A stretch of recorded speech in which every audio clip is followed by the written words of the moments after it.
Hitler is DoomGuy. Yes, you heard that right. Well, at least in the Mac family ports of Wolfenstein 3D. First, they took DoomGuy's face and shaved his hair a little. Then they smoothed out the lighting and shading. And finally, gave him the oh-so-evil mustache.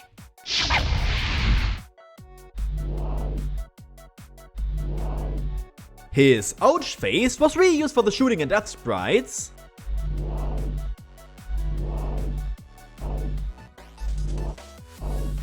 And his pain face can be seen when Hitler's suit breaks.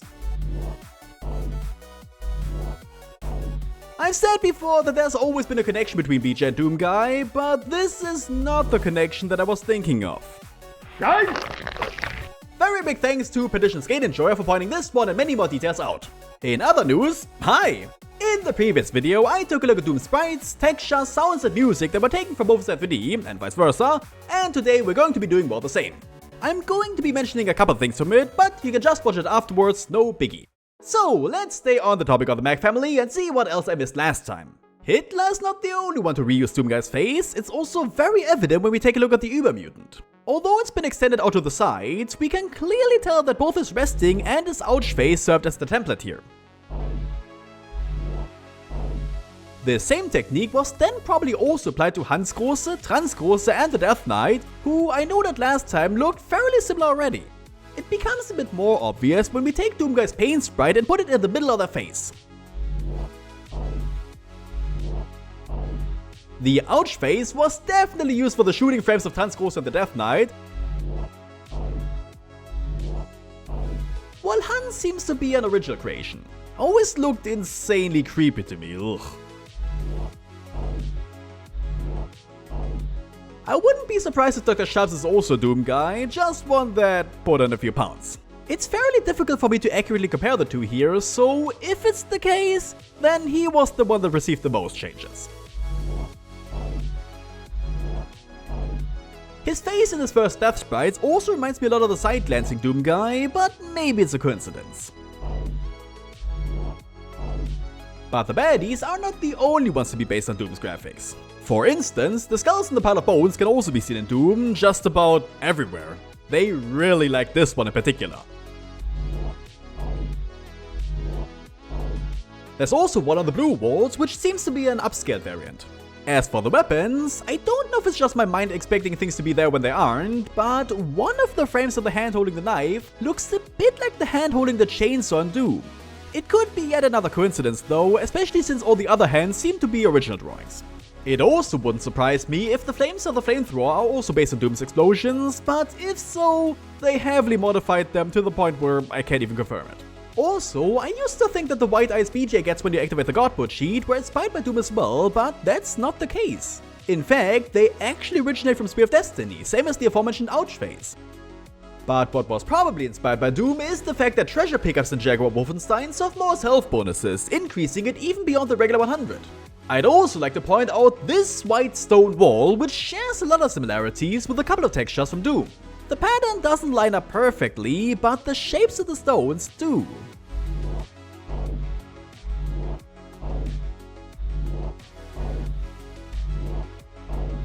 Granted, it's more than likely that this is just the best way to draw two rows of stones in a 64x64 square, but I felt it was worth a mention. Now let's head over into Doom 1 and 2 and see what was reused from Wolfenstein there. I didn't mention in the last video that the slimy variant of the brick wall is also based on the red bricks. Though, the shapes of the bricks themselves are a bit different here, which is why I didn't immediately notice it. I had also said that the grey stone floors were ripped straight from Spear of Destiny without even having been changed up, but that wasn't true.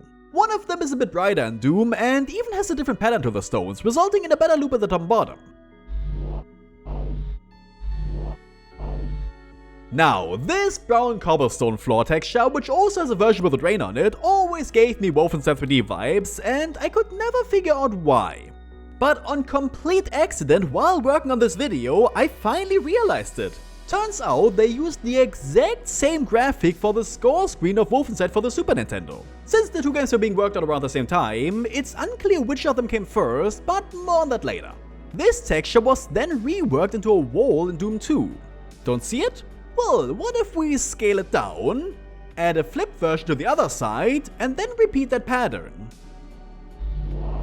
There we go.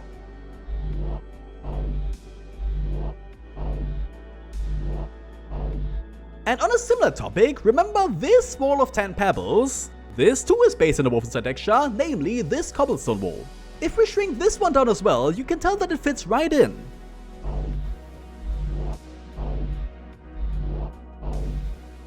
Unlike the previous one, the pattern here appears to be completely random. It's quite funny because it's almost like you can see the thought process here. For the first row, they just copied and pasted the same graphic 4 times. They must have then realized that it would look really samey if they continued doing this, so the second has another variant in it, which they then repeated for the third row. Afterwards, they must have said to hell with it and jumbled all of them up randomly, which was the best choice in the end. But it's almost like they were trying to see how lazy they could be and still get away with it. And finally, yet another brownstone texture is based on one from Spear of Destiny. In my defense, I never realized this because I've never played Spear of Destiny and the textures weren't even uploaded online. How dare they, really? Now let's head over into the sprites. This frame of the Imp's fireball impact can also be seen in the SNES port of Wolfenstein, and again, it's unclear which one came first. The prototype makes this connection even more obvious since it looks far more like the Doom one. However, it is possible that this is just a rough sketch that both games shared at some point, until Doom ended up refining it, and Wolfenstein ended up changing the colors to ones that are more easily seen on the SNES. The Cacodemon's fireball may also be a scaled down version of the flamethrower flames from the same game, but I'm unsure about that too. In the previous video, I mentioned that the Spider Mastermind's chain gun was recycled from the Death Knight, but it also seems that the chain gunner's weapon was partially taken from Hans Große. You can also kind of see it during the shooting frames, where the muzzle flashes line up almost perfectly and the chain gun seems to have grown a couple extra barrels.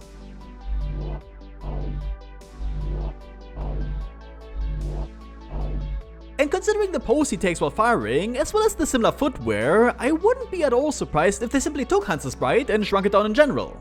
It's kinda funny, much like the Hell Knight is a smaller version of the Baron of Hell, who was initially a boss enemy, the Chain Gunner is like a smaller Hans Große, another boss enemy. And one last itsy bitsy teensy weensy detail you might have missed. Doom may have created their own design for human skulls, but they did take some from Spear of Destiny. Namely, these ones from this skull shish kebab, which they then reused for the marble pillars.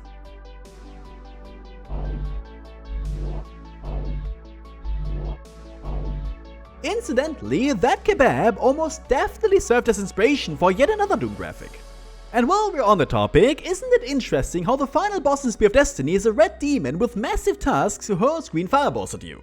Now, where have we seen that before, or rather, again? Even the way they melt away is incredibly similar. As pointed out at the end of the last video, the evolution of its games was a continuous process with soft rather than hard edges, each new title learning from the previous ones. And that becomes even more obvious when we take a look at Doom's pre-release versions, courtesy of the resources John Romero himself dumped on us a couple years back. First up is this texture, which you should recognize. The brown cobblestone floor which was used as Wolfenstein 3D's score screen. But considering it's far less detailed here and the shapes of the stones are more angular, I'm tempted to say that this is actually where it comes from. However, in the same sheet, we can also see an even earlier version of the floor texture, which is closely based on Wolfenstein's beige brick walls. They took the image, rotated it, flipped it horizontally, and then modified it a whole bunch. Honestly, not a bad graphic at all, the colors just don't work well for Doom, which explains why they ended up changing it. Here we have early forms of the two brick walls, which look like a stage between the Wolfenstein texture with its grainy shading, and the Doom one with a slightly different brick layout. However, keen-eyed viewers might have realized that this is what got turned into the slimy variant. No wonder I didn't see it right away.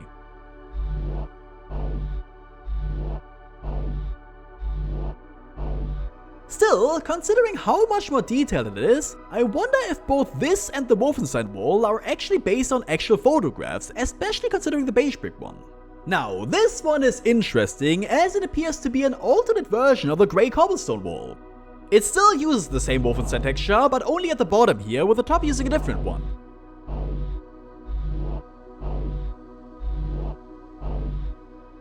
It's also possible that this texture here shows how it eventually evolved into the grey cobblestone wall we all know and love, as it's the same one, just brown. It seems that they tried to do the same with the stone floors, where we can also see a slightly different loop for the lighter variants.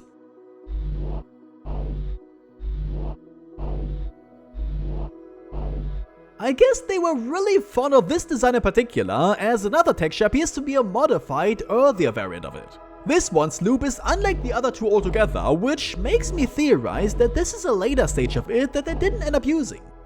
And remember this wall I mentioned at the start? Here's two earlier versions of it in which the stones have a different coloration and pattern.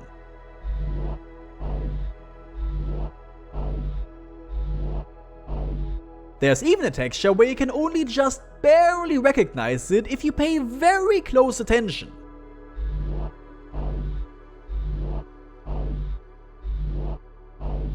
And if that was too difficult for you to see, then this one should make it more obvious, as it's straight up the same Spear of Destiny graphic, just with a better connection in the middle.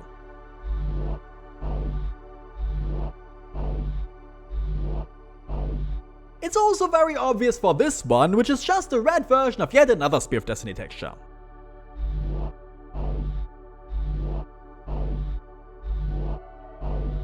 And finally, you may recall that I said that some of the graphics taken from the Mac family of Wolfenstein 3D had to be cobbled together to make new ones for Doom 2, since they didn't even exist in that game.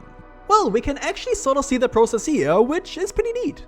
But more importantly, it seems the artists were taking things a step further, creating this flag on a wooden wall that exists in neither the Mac family nor the original for DOS.